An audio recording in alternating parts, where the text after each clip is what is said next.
Now let's talk about system security at the BIOS level. Every system has a CMOS chip. CMOS stands for complementary metal oxide semiconductor, which is the composition of the IC or the integrated circuit itself. This chip contains the BIOS code, basic input-output system code, as well as some setup information that you enter into the system.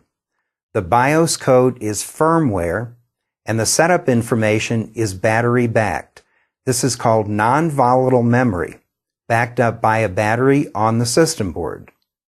One type of setup information is a user password.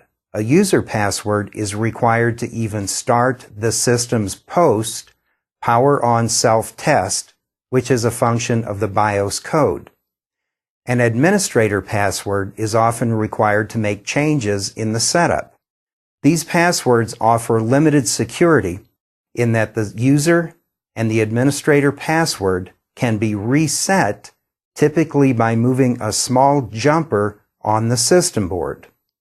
If we were to look at any modern PC system board, somewhere on the board we would find a CMOS chip which contains firmware called BIOS, Basic Input-Output System Code.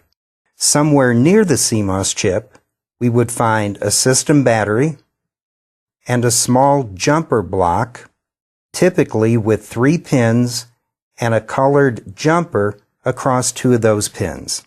Moving that jumper to the adjacent 2 pins and then moving it back disconnects the battery from the CMOS chip and resets the system to factory defaults. This effectively clears a user and an administrator password. Another form of security at the system level is intrusion detection. This is a feature of most modern PCs. A sensor on the system board writes to the CMOS chip whenever the case of the system is opened. Generally, in an enterprise environment, an intrusion detection is sent to a monitoring console on the network via SNMP, a simple network management protocol.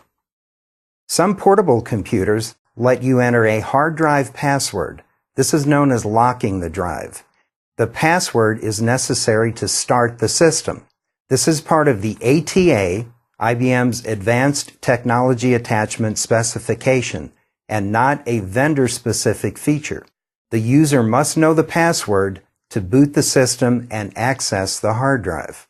Passwords are encrypted and saved to the drive, inaccessible to anyone, including the user. An extension of locking the drive with a password makes use of a TPM, or Trusted Platform Module. A TPM is a chip on the system board which works with software to further protect your drive. When the TPM is first initialized, it provides the user with a PIN. The user is responsible for securing and remembering the PIN. If the user forgets his or her PIN, the drive is totally unusable. BIOS level security, or console level security, is just one step in securing your system from an unauthorized individual.